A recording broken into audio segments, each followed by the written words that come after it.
पूज्य संतों का आशीर्वाद सदैव डबल इंजन की सरकार को प्राप्त हुआ है।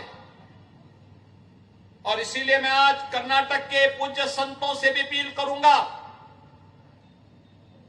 कि उनका सानिध्य और उनका आशीर्वाद सदैव प्राप्त होता है। एक बार फिर से कर्नाटका के विकास के लिए, भारत के विकास के लिए, एक भारत श्रेष्ठ भारत की परिकल्पना को आगे बढ़ाने के लिए और प्रधानमंत्री मोदी जी के विजन को जीवन का मिशन मान करके चलने वाले करोड़ों नागरिकों के लिए, करोड़ों नौजवानों के लिए फिर से अपना आशीर्वाद डबल इंजन की सरकार को दें। डबल इंजन की सरकार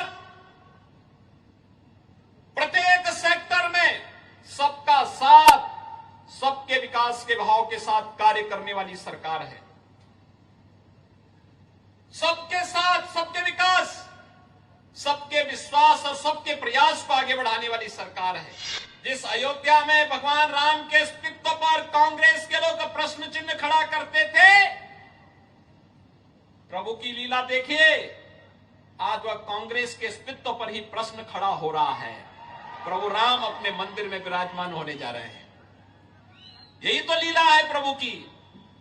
जो कहते थे कि राम का अस्तित्व नहीं, राम तो एक मिथक है, आज वे स्वयं मिथक बन गए हैं और प्रभु राम अपने भव्य मंदिर में विराजमान होने वाले हैं। आपने देखा अभी 3 दिन पहले प्रधानमंत्री मोदी जी के खिलाफ किस प्रकार के अपमानजनक टिप्पणी कर रहे हैं।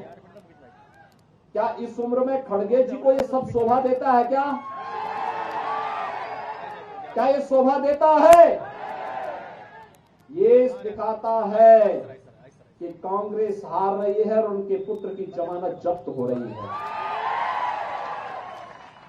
यह दिखाता है कि जैसे खड़गे जी को 1,25,000 वोट से बीजेपी के कैंडिडेट ने लोकसभा इलेक्शन में, जनरल इलेक्शन में हराया था, ऐसे ही यहां से बीजेपी का प्रत्याशी श्री मणिकांत राठौर भारी बहुमत से उनके पुत्र को भी परास्त करने वाले हैं।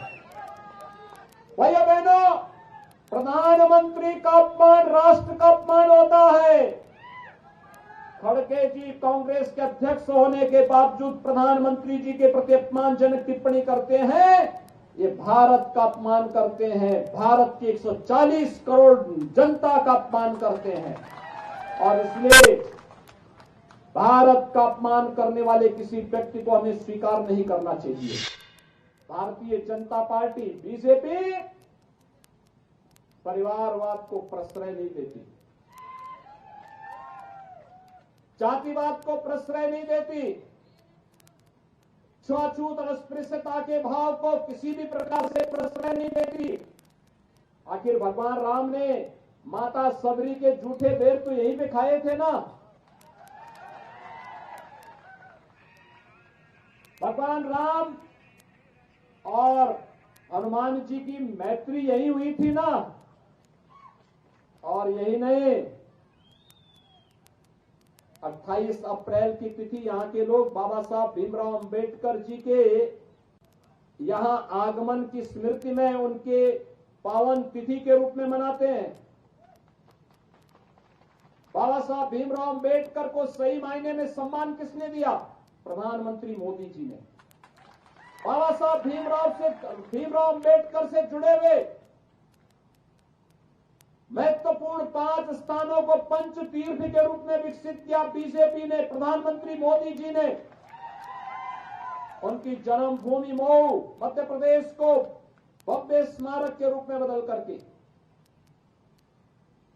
दिल्ली में जहां रह करके उन्होंने सार्वजनिक जीवन को आगे बढ़ाया था, वहां पर डॉक्टर भीमराव अंबेडकर सांस्कृतिक केंद्र की स्थापना करके, इंग्लैंड में रह करके जिस भवन में रह के उन्होंने उच्च शिक्षा अर्जित की थी, उसे भारत के एससी एसटी छात्रों के जाने के लिए ब्रिटेन गवर्नमेंट से खरीद करके और एक स्मारक के साथ साथ यहाँ के अनुसूचित जाति जनजाति के छात्रों के छात्रावास और गेस्ट हाउस के रूप में वहां उस भवन को भारत सरकार ने अपने अधिकार में लिया।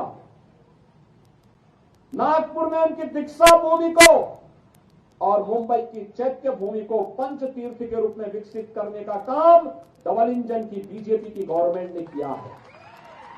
भाइयों बहनों, बाबा साहब भीमराव अंबेडकर के इन कार्यक्रमों को आगे बढ़ाने का सही मायने में काम किसी ने किया है तो वह बीजेपी ने किया है, डबल इंजन की बीजेपी की गवर्नमेंट ने किया है।